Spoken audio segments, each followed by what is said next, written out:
Introduction to Dead Flowers by Fred Carroll. Even the healthiest of flowers eventually meet their demise. This the story of Dead Flowers, a murder mystery with comparisons to Stephen King and Dean Koontz.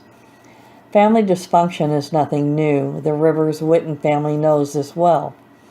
If you mix in money and greed, the twists and the turns are endless. Danny Rivers, an only child to Patricia and Martin, had no prior connection to his grandpa Dan before his funeral. Grandpa was a loner, a wealthy, simply living recluse with a dark secret. His grandson discovered it beneath the floorboards of his house, a wet pile of dead and dying white roses with the names of every woman he had killed. Danny recognized it quickly. He also had killing desires. DNA, greed, murder, and revenge. Union, Connecticut has a new family in town. How long will they stay? You called me. Start at the beginning. I am recording. Ready? On Thursday, June the 19th in 2009, the traffic in Union, Connecticut was oddly non-existent. It was early morning, it was hot, already mid-90s, and the Rivers family spent what would be their final car ride together. This is their story, dead flowers and all. Mr. Rivers decreased his speed and merged his brand new black Land Rover into the right lane. There were no other cars in sight, but still he engaged his turn signal a half a mile before the exit appeared. Danny, his son, sat slumped in the back seat with his head resting against the windows. He had flown in on the red-eye from Phoenix just hours prior to the time change had hit him hard. Not to mention the all-night partying the night before that he had still could taste in his gut. Danny didn't speak, but listened while Patricia Rivers, his mother, told the endless story about her relationship with her dad, and lack thereof one. They sped past the sign, exit 74, Route 171, Union, Connecticut, Holland, Mass. Danny knew that they were close and desperately needing a smoke. His father eased his foot off the gas, pulling his Range Rover slowly to the exit ramp and through the flashing red light. "Martin," Patricia said, "there are like 17 backwood assholes in this shithole of a town. 10 drive tractors, 5 drive trucks." "Well, what about the other 2?" she asked. "Both too stupid to do either." Patricia shook her head disapprovingly. Danny didn't blink. Martin smiled, sticking his tongue out toward her before laying his foot heavy on the gas. Patricia began a story. It began in the in-depth memory, every detail down to the weather and the shoes her mother wore. Danny, at 24 years old, had never heard a single mention of his grandfather before this, so he listened attentively while staring out the window at the trees that lined the road. Danny noticed her hurt. He sat up, fixed his eyes on a rearview mirror, and that was tilted just enough to provide a reflection of her face. Her glasses hid her tears. Her voice confirmed them. He knew his mother well. Her voice quivered. She paused at uncomfortable words in her story as if questioning the truth.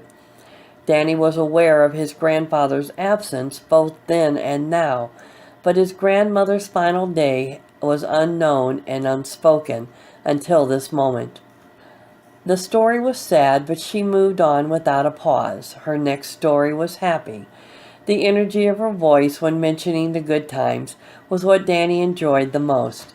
It was nice to hear his mother speaking positive. Her memory continued to impress him. Every detail remained. It made him smile, and he greatly rubbed her shoulders as she spoke. What he loved the most about the good stories was the way they all began. "When my father took my hand." When Danny was a young boy, his mother always held his hand. Whether it was her pocketbook strap, pant leg, or hand, they always had a connection. It was the main reason he flew in for the funeral. His mother was his hero. She was the only person to raise him. Although his father was present, he always viewed Danny as a financial strain. Even this morning, when he arrived at the gate, his father didn't shake his hand or give him a hug.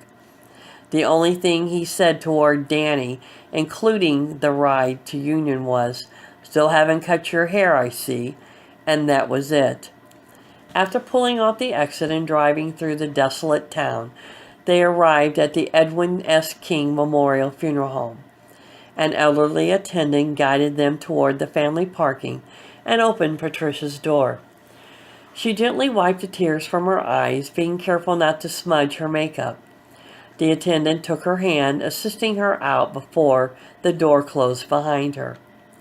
"Ma'am," he said softly, tipping his hat, "I am so sorry for your loss." "Thank you, you're very kind. He was a good man." "I'm sure he was, ma'am. I'm sure he was." Mr. Rivers exited from the driver's side. He walked slowly around the front with his hands in his pockets, whistling happily. He leaned in as he passed by her. "And the Oscar goes to?" Patricia only shook her head. She rolled her eyes behind her mirrored glasses while reaching elbow deep into her Hermes bag for lip gloss and reapplied. "Don't give the award away just yet. You still have 3 hours to get in the race," she said. "And I will, there is no doubt about it." Mr. Rivers grinned. He winked accordingly, pursing his lips together before sending an air kiss in her direction. Patricia's face soured with disgust, so she directed her attention elsewhere. Danny exited slowly, while ignoring his parents' banner as he always had. He lit a smoke. He massaged the tiredness from his eyes and drew a few desperate puffs. His mother's angered voice startled him. "Daniel Raymond, you told me you had quit that disgusting habit." Begrudgingly, he flicked the head off the cigarette, ground it out with the toe of his work boot, and caught up with his mother walking swiftly. "Sorry, I really am trying to quit." Patricia ignored his excuse, crumpled her tissue in her hand, and disposed of it into the pocket of her black Burberry trench coat. After removing the Givenchy sunglasses, she took Danny's arm. They walked in silence toward the funeral home entrance, disarming briefly as Danny grabbed the door. He assisted her up the step and let his father take the door before continuing with his mother down the hallway, arm in arm. A small group of mafia-like funeral staffers, complete with fitted black suits, greeted them with the professional gratitude of post-life etiquette. An orchestrated sideshow Danny assumed was prescripted, but he still acknowledged them with a polite nod. They paused at the doorway until Patricia caught her nerve.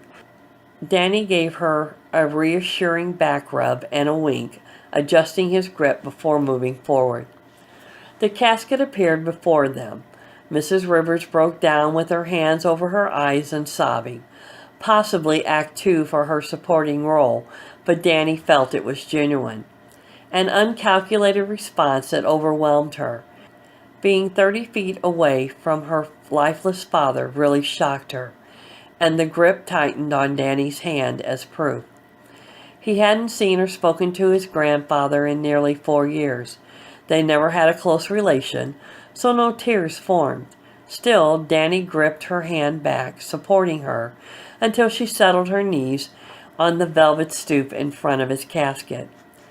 Danny moved to a seat beside his father. They sat like strangers on a train, side by side, and neither paid respect to the dead. Mr. Rivers stared at his cell phone, while Danny leaned back and closed his tired eyes.